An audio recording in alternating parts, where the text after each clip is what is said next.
entirely on accident. It was a case of mistaken identity. Reports I was generating ultimately ended up on President Obama's desk. I am not an expert in artificial intelligence. I'm an expert in unmanned combat.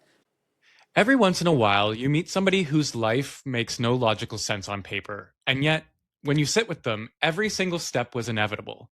My guest today started out as an ecologist, a genuine boots in the mud PhD holding environmental scientist who spent years responding to some of the worst ecological disasters in modern history. The BP Deepwater Horizons oil spill in the Gulf of the Gulf of America, the Exxon Mobil pipeline rupture in Yellowstone River. He spent over a decade teaching He spent over a decade teaching graduate students. He cared deeply about the natural world. Then something shifted, and today he's the founder and CEO of NOMADICS, a multi-million-dollar science, engineering, and technology firm that supports U.S. Navy, the U.S. Army, the Department of Defense, and federal agencies whose names I probably can't say out loud. His company builds on the intelligence infrastructure that helps governments make life or death decisions: geospatial data, unmanned systems, real-time battlefield analytics, things that didn't exist when he started counting birds or mapping watersheds. He built over through a recession, through COVID, through a complete reinvention of his company, of what his company is and who it serves. And he did all that while also becoming a dad, which, as he reminded me on our pre-call, while holding a baby with a 104-degree fever, it's his own full-time job. He's from New Jersey, and I'm from Newfoundland with no power. And somehow we talk about geopolitics, artificial intelligence, the future of Canada, and what it actually means to build something real in the world that is changing faster than anybody can map. Nick Ambrosio, welcome to the show. Morning. Thank you for having me. Before we get into anything, I have to ask you this one question. What's the truth in your industry that nobody wants to admit? It is not nearly as glamorous as people on the outside to imagine.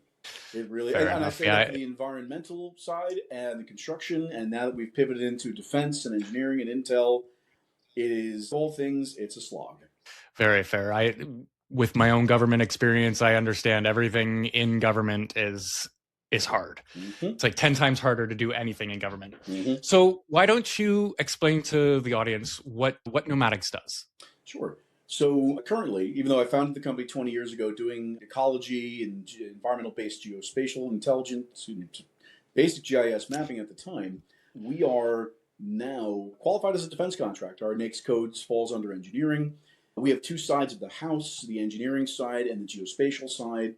Geospatial side does a lot of data acquisition, management, analytics, algorithms, portals, AI development for some of our government customers and a lot of our private sector support: Verizon, SHI, Google, Colliers, Tetra Tech, Mom McDonald, and then a whole smattering of smaller firms. And some of our municipal support. In fact, my lunch today is with the town engineer of the borough of Madison. And then our defense and engineering side is a lot of unmanned combat development, system safety engineering for the U.S. Navy, a lot of weapons prototyping and engineering for the U.S. Army. And our latest award, since we spoke last, we received our first Air Force Prime Award about 3 weeks ago. Kickoff meeting was yesterday, supporting the 363rd Intelligence Wing with a dynamic mix of both of our GIS, geospatial intel, and engineering. So it's a very interesting time for us.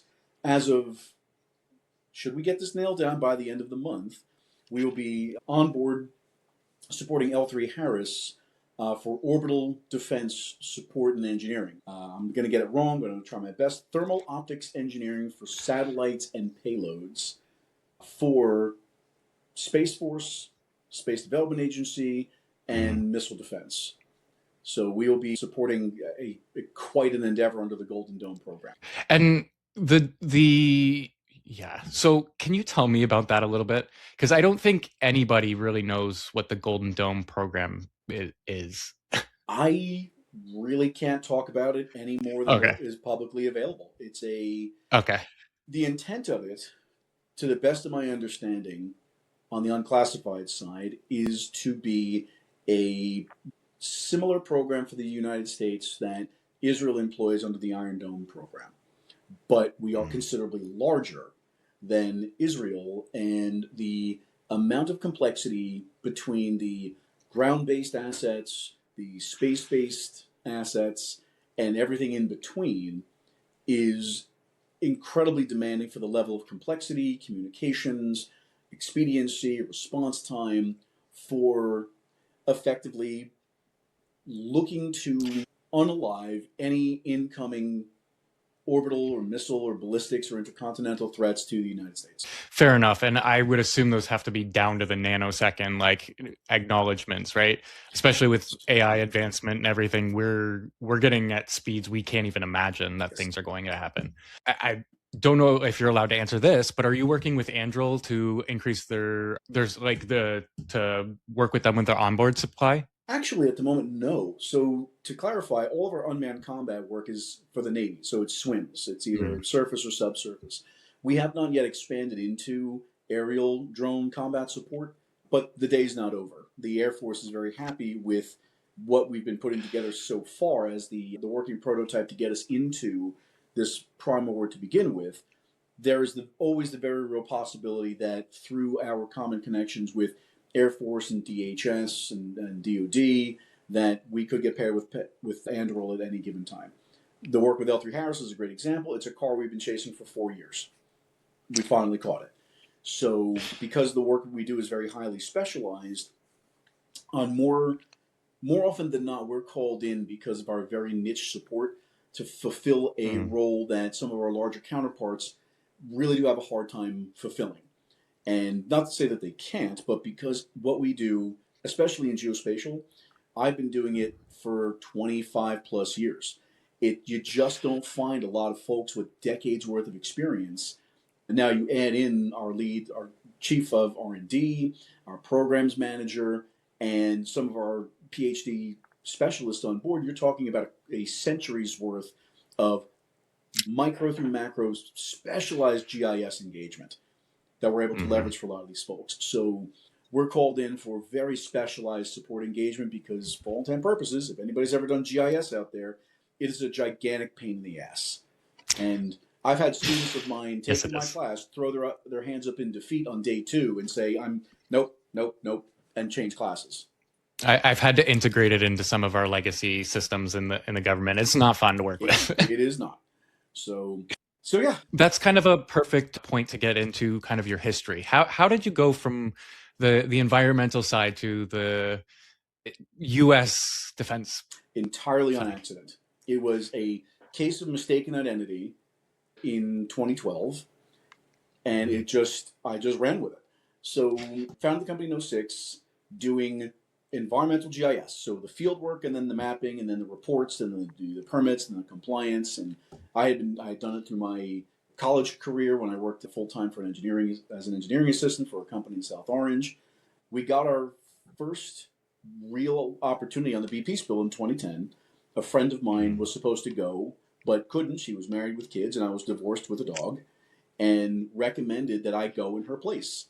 And I said, sure. It's the biggest environmental crisis of modern times, and who doesn't want to go to New Orleans on the government dime? So why not?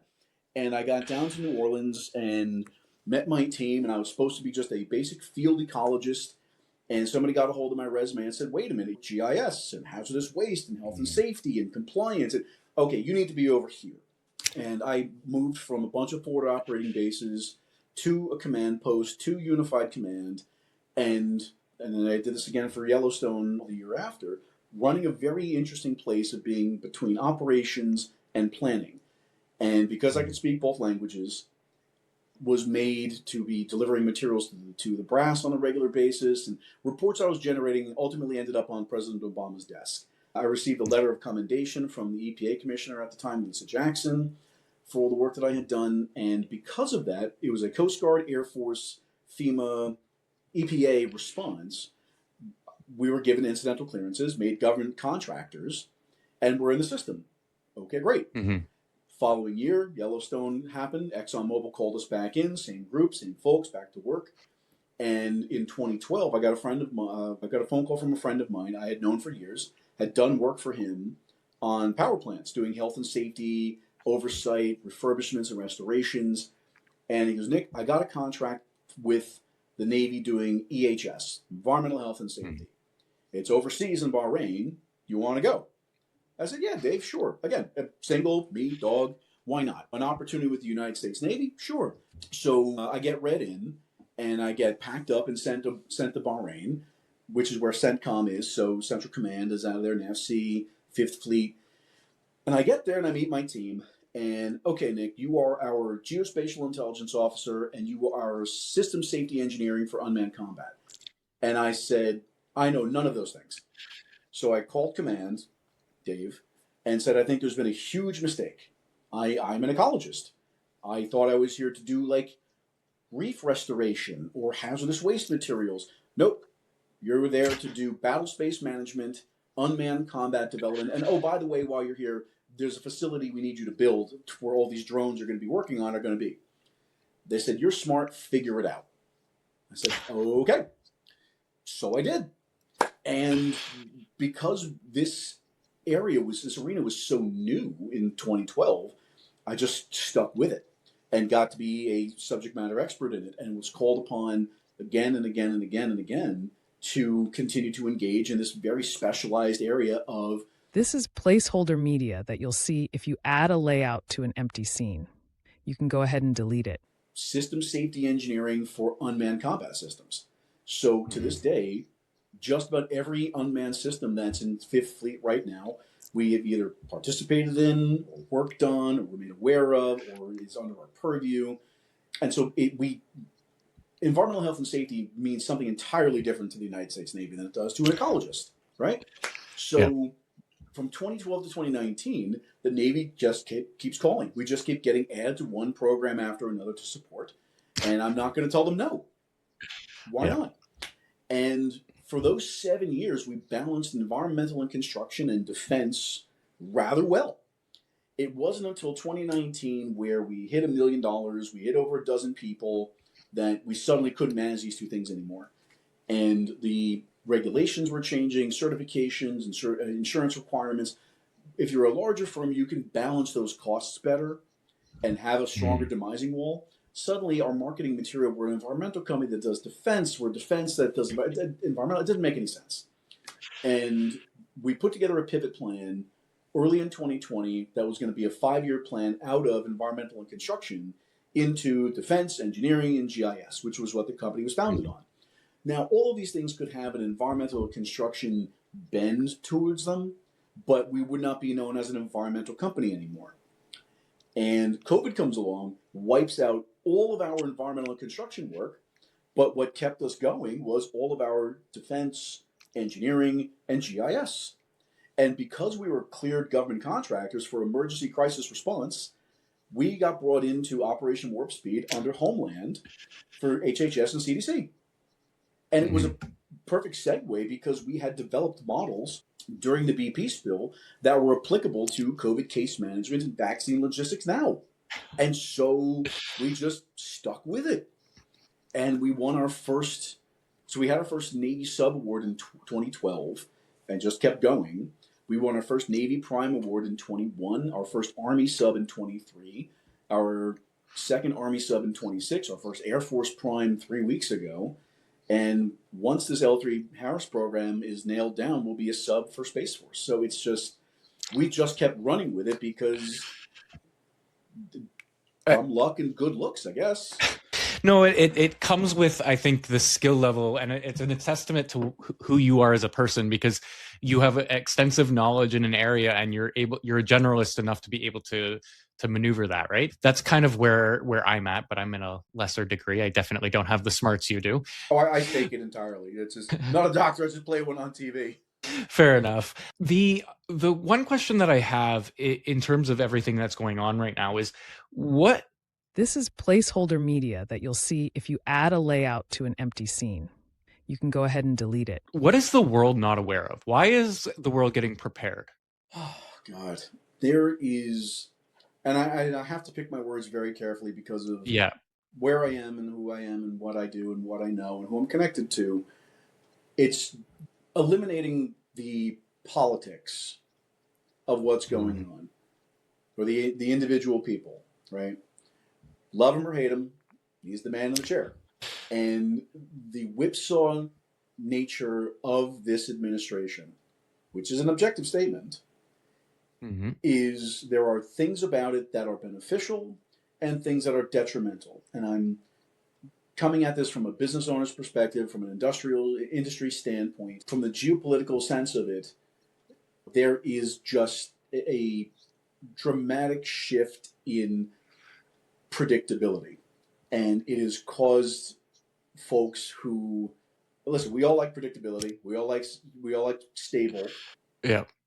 That just isn't the case anymore. And those of us, like myself, who embody Semper Gumby, ever flexible, you wake up every day to what fresh hell do I have to deal with now? And I think people forget a lot that you just kind of have to deal with the day as it comes up. listen, the dragon's going to be at the door whether you're ready to fight or not. So you may as well be prepared to fight. And again, this is just, none of this is what we would consider muscle memory normal. But I do tell everyone that this too shall pass. It may pass like a kidney stone, but it will pass. And I would like to think that the world over, in time, would forgive us our foibles for going through this adolescent growth period as a nation. We were all young once. We all made bad decisions. Not even, I wouldn't even say as a nation. I think the world. I think every nation in the world is growing up right now in terms of how it deals with things and how it's realizing that its responses to its own people, to how it deals with outside people, is completely asinine. Yep. I think what we're seeing now is a real demand for accountability. And part of that is the world is just too small now. And everybody's got a camera phone. Everybody's connected to everybody. There are very few pockets on the planet where you can go where you are not reachable. And it is, you actively have to be disengaged to not be aware of what's going on. And I envy my 5-year-old who watches Ninja Turtles and eats pizza off the floor, and that's it. That's life. I envy half my country. Truly. Really and truly. So I think as the planet as a whole grows up, we're going to be faced with some very stark realities that the sooner or later we are going to have to come to grips with all the skeletons that we've all had to deal with, or that we've all been hiding for as long as we possibly can, because there simply will not be space to hide them. Fair. The one thing I want to let the audience know is I'm going to post a video in here. Tom Bilyeu just released something talking about the state of America, and it really does go into how Canada plays. There's a part in it that how Canada plays into this. I just finding out as of this morning that the deal Carney made might actually be to build out the Canadian electrical grid, which then poses a lot of questions on my end on what's going to happen after that. Mm-hmm. But in terms of what's going on, I just want to make the audience of it aware that this is a good video to listen to what's going on in the world if you just want to understand something about it, because there's too much going on. It's hard to sit down with somebody and really explain everything in detail, because this is the thing, everything's connected. Oh yeah. And that's where, and again, that's why I tell people, I mean, it's drinking from a fire hose. And somebody in my position as a CEO of a national defense and intelligence company, I pride myself on being able to keep up with a lot, but I can't keep up with everything. And there is just too much that's changing. And this is what I'm able to get from publicly available information. And then there's what I get from my network. And it is a real challenge. And I advise anyone to if you're going to do the reading and stay up on things, to not get overwhelmed. Take the big pieces that you're able to and understand them as best as you can. Because tomorrow's another day. There'll be some fresh hell you're going to have to deal with anyway. So I always suggest just throwing some stuff into AI and just asking it to dumb this down enough for me. So that kind of leads me into AI. Let's talk about what's going on in the space of AI. How is this changing our world? So it's funny you say. I was at an NJIT artificial intelligence Summit Expo convention yesterday. The whole campus shut down, had dozens, if not over 100 different exhibits and student-made activities and demonstrations and lectures. And it started at 7 in the morning. I think it went till like 6 or 7 at night. And I can only stay for the block between after daycare drop off and then when I had to go back and pick up my kids again.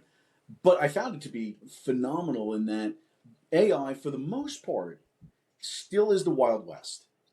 And it is, from what I gleaned from the folks yesterday, experts in the field, and I want to make sure I state this accordingly. I am not an expert in artificial intelligence. I'm an expert in unmanned combat. That's autonomous and semi-autonomous weapon systems. So our chief of R&D, we've been doing this for years.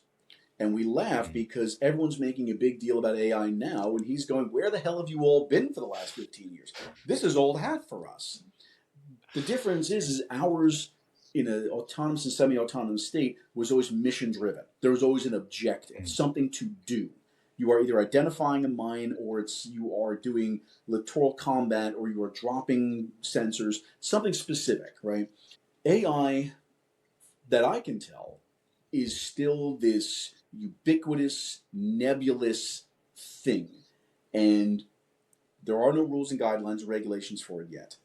Everybody is racing to get the best model out there. And I think the bubble, which is hyperinflated, is a bubble not too dissimilar from the .com one that I remember from when I was early in college. And I think what people are mistaking AI for is this magic silver bullet, when in reality, it is supposed to be a tool in the toolbox. It is supposed to augment the existing systems we have in place, right? There's certainly the argument to be made that AI is going to replace certain jobs. It probably will. But what that will do is lead to the need for new roles to be created to utilize AI to be more efficient. Okay, Excel, when Excel came out, didn't replace bookkeepers. It just allowed them to be that much more efficient. AI, for all of its complexity, is still learning itself. It's still in its infancy. And I always encourage people to download the materials, download the apps, and play with them and learn as best as you can, if you have the time to do it. I don't have time to do the dishes, let alone play with stuff. That isn't monster trucks and Legos. But I think it's going to be, sooner or later, the pendulum is going to swing back the other way, and things will normalize once the hype is over. I think what people are going to, especially companies, are going to realize is that firing a bunch of people and replacing them with AI is only going to take them so far, because the human element, the subtlety, the nuance, the communication skills, the public speaking, the ability to understand in depth what it is that you're doing, AI can't, I believe, yet replace in its entirety. I find the utilization of AI is supposed to be, and I've said this for all the autonomous work we've ever done, follow the 80-20 rule. 80% of it is done by the AI, where it gives you, the end user, all the junior intern work and is done, and gives you the important parts that you need to know to make a final decision on. That, I think, is where the sweet spot is. And we've employed it because of NAVC for 15 years. So I don't want to put there's over reliance or underusability or underutility on it. Excuse me. All technologies is a tool in the toolbox. So what I do worry about is the bad actors who are going to utilize it to do bad things. Just to give you a little bit of heads up and to give you some insight into what's going on as of today. This morning, or last week, we just created compression, like the best compression ever created, the one that Silicon Valley, that TV show, talked about. We just created that. So we have a Wiseman score of 5.2. Neat. And then there's also this morning, now I can't even remember. This morning something came out, and I can't even remember now. It's off the top of my head. But it also goes to the Pentagon is now saying that they believe that it's Anthropic's Claude is 15 to 20% sentient. And that's why it's been blacklisted from use in autonomous weapons. So that'll be fun. I grew up watching Terminator and RoboCop and Total Recall. Star Wars, not much of a Star Trek fan, but I do have grave concerns about, again, the utilization thereof. And the if these things are sentient, fabulous. When can I have one take the dogs out for me and make me dinner? Because 2 years. really and truly, everyone's going bananas about AI making music and making art. It's like, no, no, no, no. I want you to do the cat box. Okay? I want you to empty the diaper pail so that I don't have to do those things. That's what I want AI to do. We had Mhm. Bicentennial Man, and I love Robin Williams, but I don't want it to talk back. Just make the bed, do the laundry, so that I can make music and make art or play with my Mhm. kids, and not have to say, okay, buddy, as soon as I'm done doing the dishes, because we have no clean dishes to eat off of, because we're still playing. Which I love playing with my kids, man. I wish I had more time to do it, but then there's, oh, wait a second, the garbage has to go out still. So Mhm. when AI gets to a point where it's doing the things that we don't want to do instead of doing the things that we want to do, that's what I want. Yeah. I think getting it into the hands of people more is how we do that, because I always find that the individual is going to create the big thing. I don't even like, yeah. In terms of the bubble bursting, I'm glad that OpenAI can be wiped off the map. I'm perfectly okay with OpenAI gone, because they're GPT's a pain in the ass. And But this in is why terms I limit. of So I'm Gen X or Xennial, whatever they want to call it, and we are not necessarily early adopters of technology, but we're adopters of technology over time. We approach things very Mhm. skeptically, and I only recently started using ChatGPT to find new and creative ways to annoy my wife. Right? She's using it to help her plan her sister's baby shower. We're very Mhm. skeptical of utilization of any new technology. It took me until iPhone 4's release before I even got a smartphone. So I will get there. I'm gonna wait.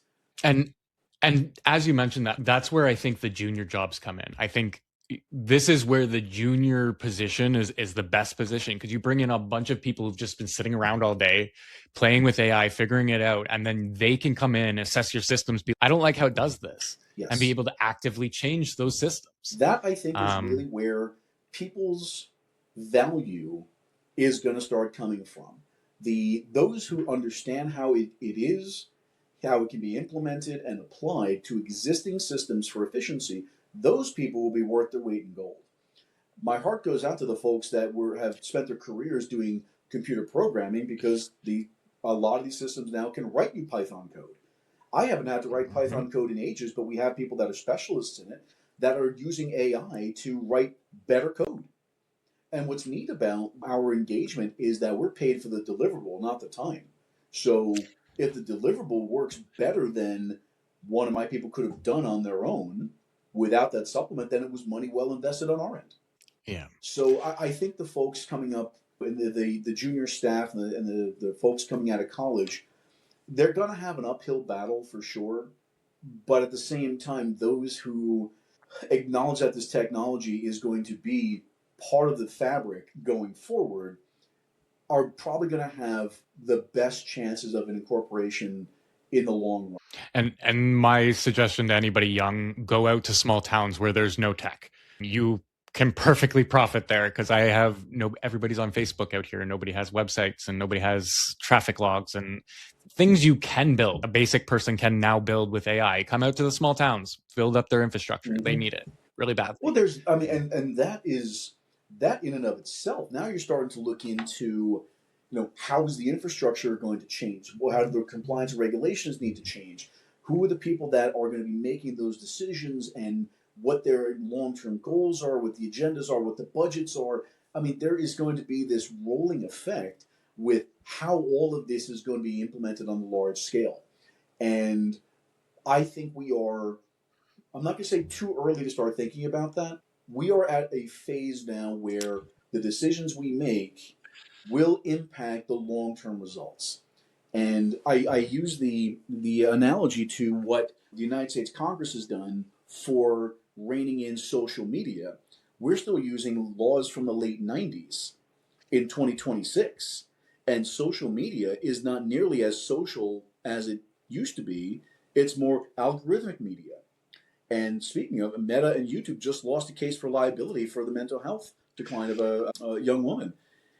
And I think that is going to be part of how this all begins to take shape is the laws must meet the demand. I mean, and listen, Congress, we're not going to get into politics. No, but you also, no, I agree there, but I just want to add one point. You touched on one good thing where we didn't have access to the algorithm. I'm actually writing a book about this. We didn't have access to the algorithm for 10 years, 10, 15 years, right? That's the social media algorithm that's been running us. Now we do with AI, and now people are starting to understand what's going on the other side of the screen. I think the regulations in social media will actually extend to the AI realm, and that will help a lot of people, which will be good in the long run. I think this is and now you're talking the psychological impacts, you're talking the individual impacts. The fact that they have done studies on levels of depression increases and self-harm and suicide, so much of this has been tied to the fact that this is a watershed moment that Facebook, Meta, YouTube actually lost a case. Because if anybody knows law, this creates precedent. And the lawsuits that are going to be coming out of this, yes, I can understand that there's individual responsibilities for everything in moderation. There's no reason to eat 11 Snickers bars. Just because you can doesn't mean you should, right?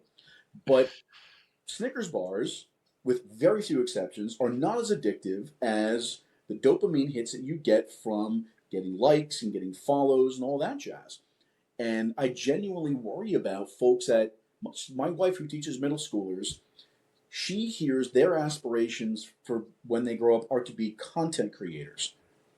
I mean, my 5-year-old wants to be a dentist when he grows up. I'm like, are you sure about that? You hate going to the dentist. He goes, yeah, but they have fun things. All right, pal. That's my kid wants Keep to be that a dream. dentist. Fabulous. I mean, he could end up being a backup dancer. What do I know?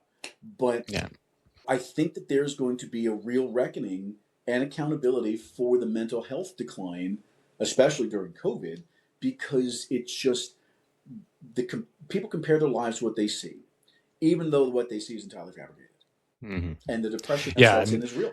That's one of the concepts I go into my book is the internet is entirely fabricated and has been used against you for the last decade or so. So this is why I've become myself in all mediums.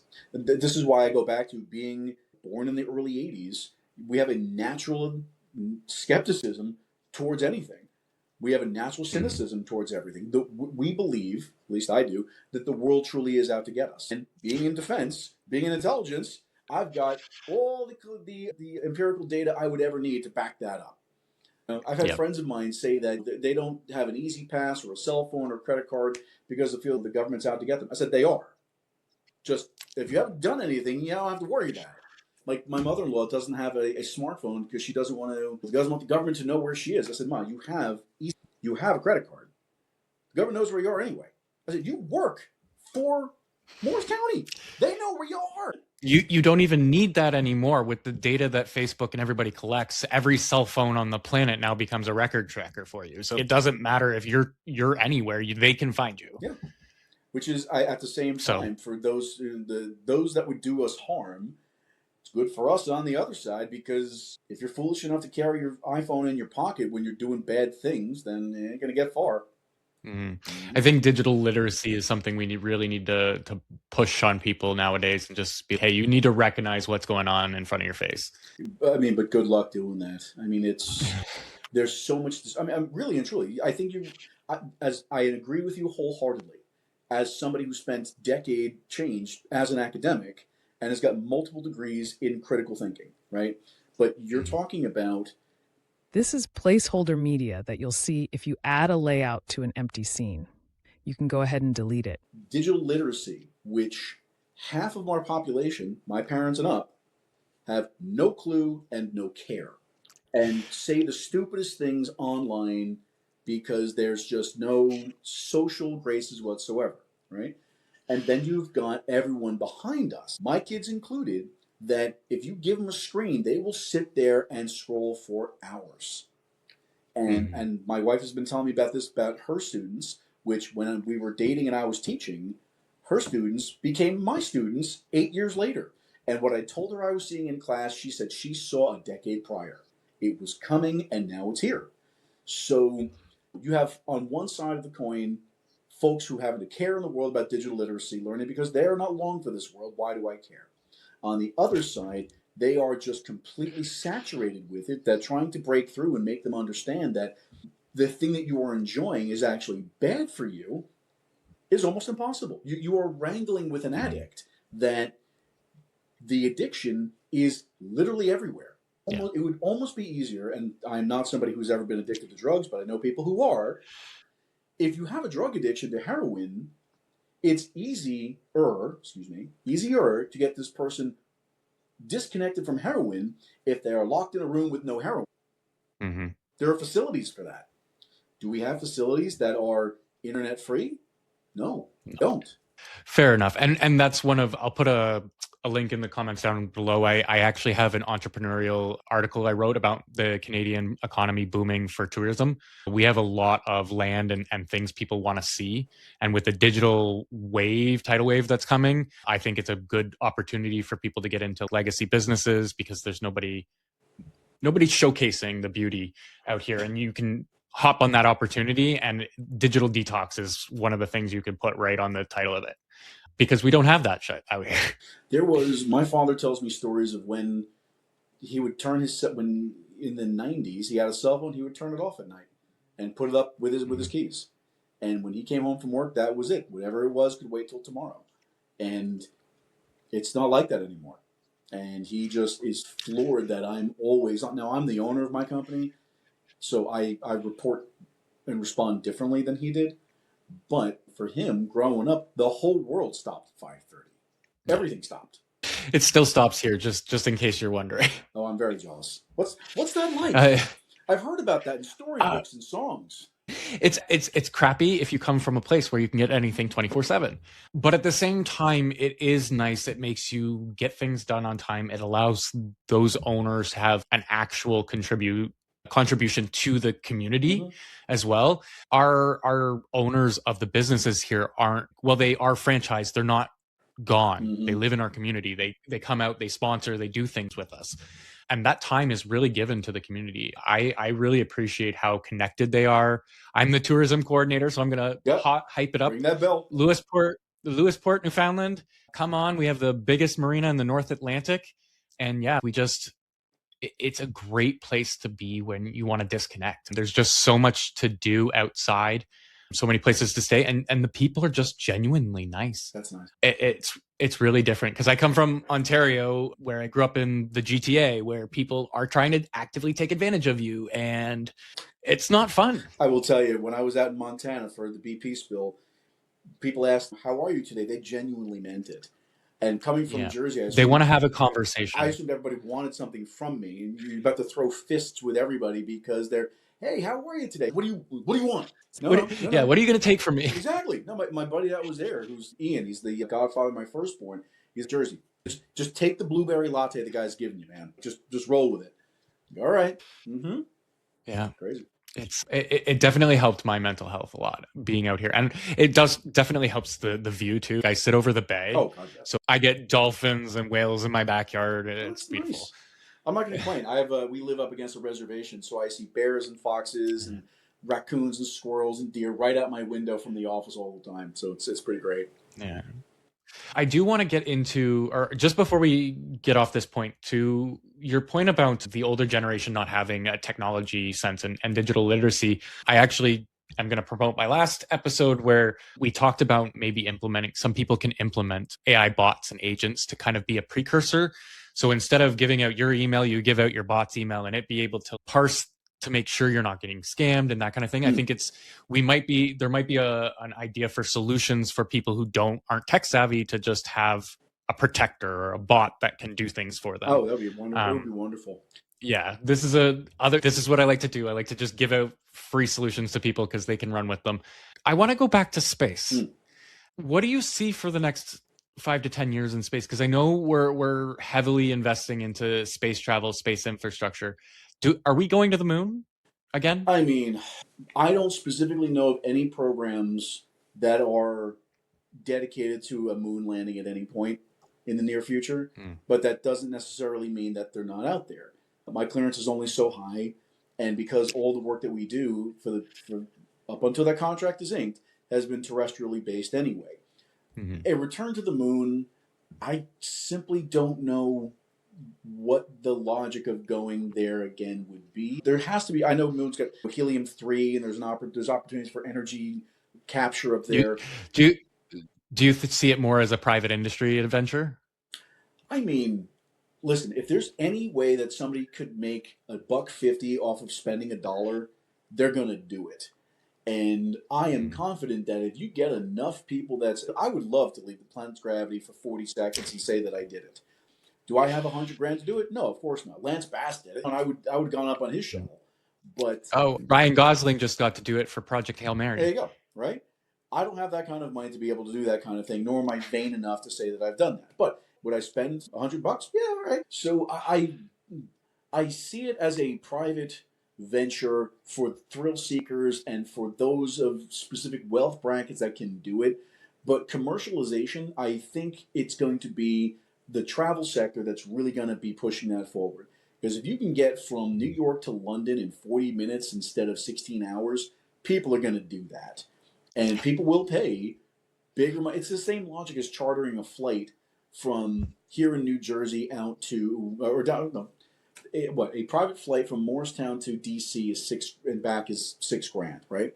But it's 40 Yeah. minutes each way. That's worth it to me because if I have to run down for a quick meeting at the Pentagon and I can drop my boys off, hop a flight, go to the meeting, come home, pick them up on the way back again, that's $6,000. Yes, it sounds like a lot of money, and it is, but Mm-hmm. then there's the time factor of it. Okay, the $1,000 round trip for the train, plus the overnight in Washington, plus the internal commuting, plus the costs of food, this, that, and the other, and you're starting to run into a $2,000 to $3,000 excursion anyway. Okay, if I double that cost, I can drop my children off at daycare and then pick them up and be home in time for bed. And because Mm-hmm. I'm billing the government anyway, so why not? But as far as space travel goes, I think really the focus is going to be high altitude, low orbit, the halo range. That is going to be the commercial sector that gets the most attention publicly. From a defense sector, right now it's the Wild West. It's all surveillance, countermeasures, and I think that there's going to, especially with the Golden Dome approval and L3 Harris specifically winning 4 rounds in a row of funding, Mm-hmm. I think it's going to be the next big frontier. Trump established Space Force during his first term. One of the best things I think is that will come of his time as president is something I think we did in fact need probably years ago. So I think though, again, as I've said, the world has gotten too small. As we continue space exploration, the world is going to get even smaller because I mean, the adversarial relationships that countries have with each other are no longer going to be limited to ballistic missiles they can throw at each other or intercontinentals. It's going to be if you can shoot something straight up and let it hang there for 40 minutes and can come back down and annihilate with pinpoint accuracy the people you don't like, how are you going to regulate that? How are you going to fight those wars? So it's going to change the landscape dramatically. And I'm speaking as somebody who's not read in, but has read enough to be capable of being read in.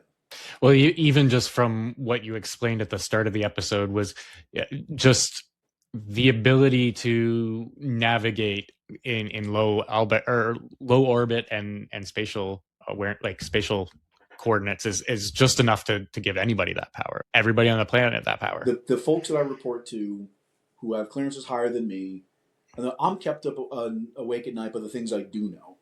What they tell me that I don't know, they don't share with me, but the things that we know that you don't would make your hair curl. And so that's why I keep it short for starters, folks. But I am not surprised by that in the slightest.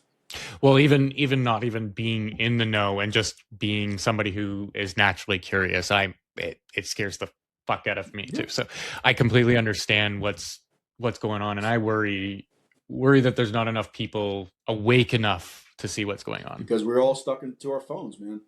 I kind of ran out of questions. Is there anything we haven't touched on?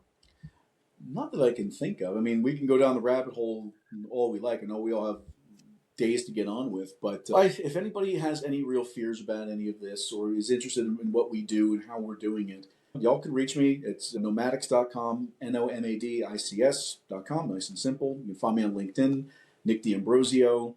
But I encourage anybody that is, if you're genuinely interested in any of this, just performing a cursory evaluation of materials that are out there would give people enough of an insight to feel less scared of the new technology that's coming out. And I advise anybody to approach it from a naturally curious and academic standpoint. These things are going to happen whether you want them to or not.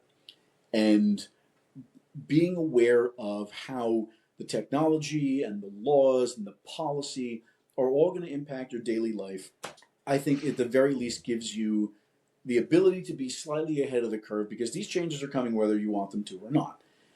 I think the pace at with which all of this is changing, nobody really can be that prepared for. We are running faster now than we ever have, and history doesn't repeat itself, but it usually rhymes.